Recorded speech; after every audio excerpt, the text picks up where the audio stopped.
Welcome back to Kaiju Rider, where the pavement has ended, and I'm going to tell you why I think gravel mode on the Transalp 750 is wonderful. I have been riding on the street for 15 years. I am someone who, even on this bike, is pretty comfortable scratching pegs on purpose. My dirt experience, about an hour in total. So, for me, I find gravel mode tremendous because this is absolutely terrifying to me. But for those of you who think gravel mode is awful, let me just say, you're nothing like me. You're someone with experience in the dirt who wants to let it slip around. I am someone who is on their first ever dirt bike. And I know what you're saying. Kaiju Rider, this is not a dirt bike. This is a big, heavy adventure bike. Oh, this is so much better, thank gosh. I thought it was awful stones the whole way up. But this is a big adventure bike. And if you think about middleweight, this is a middleweight by engine capacity. Go from a 250 up to a GS, this is a middleweight. But if you look at weight, it's a mid-heavy. Now, why are I not learning on a proper dirt bike? Well, first I need to buckle my helmet. I only get one vehicle, not one motorcycle, one vehicle. So if I was going to get a dirt bike to learn, and then get a sport tourer for the streets, and then a truck to haul around that dirt bike, that makes no sense. So I need a compromise to do it all. This is an okay sport tourer, and this is a better dirt bike than a Tracer 900, or the MT-07 it's replacing. And I reckon there's a lot of people like me who think this is quite a good off-road bike. Boy, this is going to go up and up.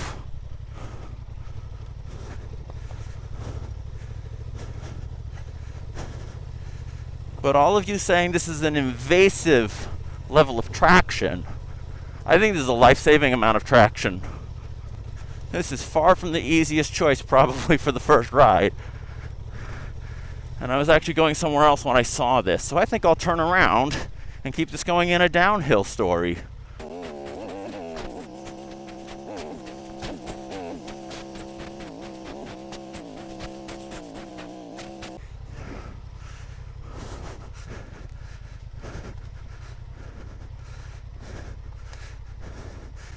Now I can see if I know how to go downhill for the first time ever. But I can only have one vehicle. So for learning how to go off-road, if you're good at it, I would imagine you want a bike that's pretty good at sliding around. I don't. I have, on my MT-07, gotten pretty good at sliding on the street. As far as the dirt, that's a pretty big slide. Like when I went off-road with my friend ADV in Japan, there was mud and wet grass. And I got real sideways. I know you gotta trust your tires, you gotta trust the bike, I don't trust anything. This is terrifying to me. And I'm not joking. This is not just content. Right now, this is what I was hoping to find. And what I was actually going to does look something more like this. But I'm about 30 minutes from my new home, so something along these lines will be my practice grounds.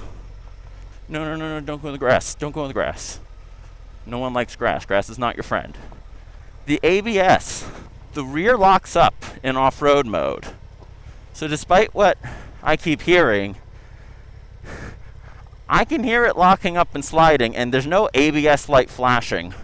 And that's what I want. I don't want the front off too, because if the front locks up and you're really good at it, that's probably really useful. But if you're like me, and when you say off-road, you mean a well-packed dirt road, this off-road ABS is awesome. You do need the front sometimes, but I am not someone that wants it to lock. I like the power output, I like the 100% engine braking, and I like the idea of picking a slightly better path. So let's check our blind spots and About 13 minutes up this road is where I really want it to be. Because I'm saying this as a novice who's genuinely afraid of what he's doing. Like, I'm not excited to be going off-road. I'm nervous and excited in that kind of way, but I'm not like, yes, finally dirt.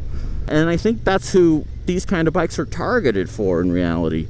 Obviously, Paul Terrace is more popular on YouTube than someone like me. But I think you have to remember who's getting these bikes. If you're the kind of person that really, really, really thinks the pavement is nothing but an obstacle on the way to the dirt you're looking for, well then, you probably didn't buy an adventure bike. You probably bought a dirt bike. And you may be willing to get an affordable truck to haul it around. But if you bought an adventure bike, you're really one of two people. You're an SUV soccer mom on two wheels who just likes the look and the aesthetic and doesn't mind that it's actually less safe than a proper made-for-the-road vehicle. And you don't mind that it performs worse than a sport tourer. Say, the majority of adventure bike riders should be on a tracer. We can try this one. Or you're like me. You like touring, you like a sporty engine, and you like to go fast on the roads, but you want to see what something like this looks like. And honestly, every single time, like, look at this cliff. In front of us, beginner. To the left of us, that's a good thing I told my wife and kid I love them this morning. But like this, where I can stand up, I can sit down. I'm in second gear. I can hear my skid plate getting its money's worth. If I'm lucky, some of the black powder coating will get scratched off, so next time I go to Starbucks, they'll be like, wow! And all the dirt bike guys will be like, I can't believe you took that bike out there. But honestly, this is not hard at all with a Karoo Street in the rear. Having switched to the Motos Traction Air GPS in the front, see this video, if you're wondering why it's only the front. Satisfied with the front grip compared to the Karoos. But the rear, in gravel mode, I think it was made for a road like this. And I think anyone who knows more than me, because this is not a tutorial, but anyone who can actually give you a real tutorial on the dirt, can tell you, you could probably do this road just fine on Michelin Anarchy Adventures. You could probably excel with those. Most adventure bikes stock non-street tires can probably do just fine on this. But I can tell you, if this is what it looks like, then I'm very happy to be on a road like this. I just hope it doesn't suddenly end without a possibility of turning around comfortably. Because again, big cliff, death. Poor cell service. Traction control light flashing in a way to make me happy. And that's a lot of things about this bike. If you saw my last 3 videos, you know I hate tube tires. But the suspension, I hate that it's not adjustable, but the softness, my understanding, low speed riding, you actually want something pretty soft because it hugs the road and gives you more traction. High speed off-road, yeah, you want something stiffer. Essentially, what I'm saying is there's no difference between road and dirt suspension. Fast riding, stiff suspension. Slow riding, soft suspension. I'm going 20 kilometers an hour, guys. The softness is probably taking a lot of the work out of it. And this road is worth remembering so far, because this, I am 30 minutes from home. I can come out here every day if I want. And it's not so crazy that I feel like I should stop talking and focus more. It is, for someone who loves the Honda babysitter gravel mode, a relatively perfect mode as far as mountains go. If you live in Japan and you're wondering how I found these roads, ADV in Japan gave me a tip. If you search this on Google Maps, and I'll link it in the description if you just want to copy and paste it and can't figure out how to make the kanji on your phone. English will not find it for you. You need to type it in Japanese. I haven't decided what kind of adventure bike rider I'm going to be. That's why I was very upset about changing the front tire. I wanted to use up the Karoo tires and then change tires to decide, is this as far as a dragonfly just got stuck in my helmet? A lot of dragonflies in Nagano early September. It's September 2nd, 2024.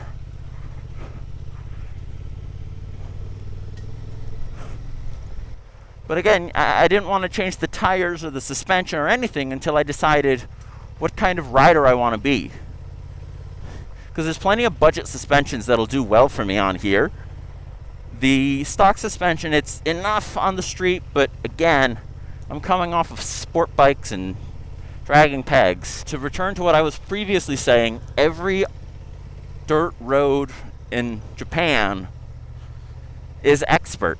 And the reason is, you have to remember typhoons, a road you know so well, and then every single second next to this cliff, a level 10 earthquake could hit. Now, with such a bouncy suspension, I've actually been on the bike when earthquakes hit, and I didn't know until I put my foot down at a stoplight and nearly fell over. So the answer, which is what I'm led to believe is the answer, mud. What I'm led to believe is the answer for all off-road riding, just don't stop. Momentum is your friend. And if you're really skilled, there's the high speed, you can slide it around and be okay. But then there is low speed skill, which I find much more impressive. Like if you can drag a peg at 5 kilometers an hour, that's a turn. And this road is turning into something I'm less and less happy with. But unlike the Kanto region, they're not all closed. You're actually allowed to be an adult and live your own life. 20 kilometers an hour, give or take, 12 miles an hour, give or take. And I genuinely feel like I'm going fast. As someone who used to own knee sliders, and definitely never used them on public roads, this feels plenty fast to me. But a road like this is exactly, to the T, what I was looking for. And where gravel mode is absolutely wonderful for someone like me. And again, to go back to what I was saying on the pavement section of this dirt ride, this is the first non-surprise intentional off-roading I've ever done, except for this one time in Kyoto on a V-Strom where my clutch exploded in the middle of the mountains and a ranger found me. That was pre-YouTube days and pre-knowing what I was doing in the dirt days. Not that I know now, but I have a top box full of limp home safety apparatus. But honestly, if I can consistently assume this is my future, I think I will actually go off-road, and on purpose. And I think this is the moment where I say I am happy I got an adventure bike instead of a tracer. Because switching this to tubeless, adding cruise, trying to decide when and if I can afford better suspension, I spent a lot of time thinking, God, I wish I was on a tracer. But the limits on the street that this have probably kept me away from life-threatening choices that the tracer urged me into.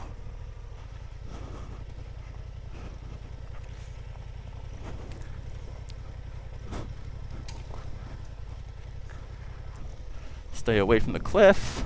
Remember, this entire ride has looked so lovely because I'm not staring at the cliff.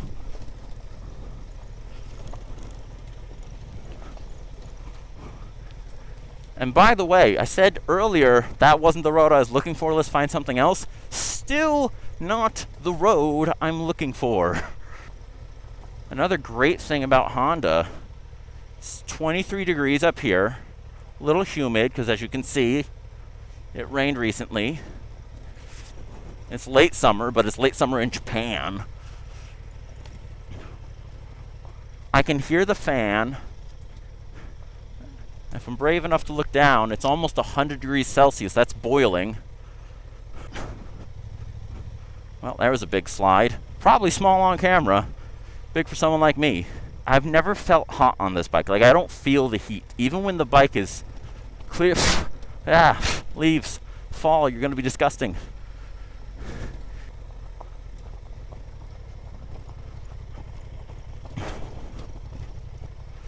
Let's sit down for a bit. Fun fact, if you live in Japan and you're from the West, I would bet you have horrible nose running and allergies. I did too. Local organic honey. Whatever's making you sneeze, the bees have fermented.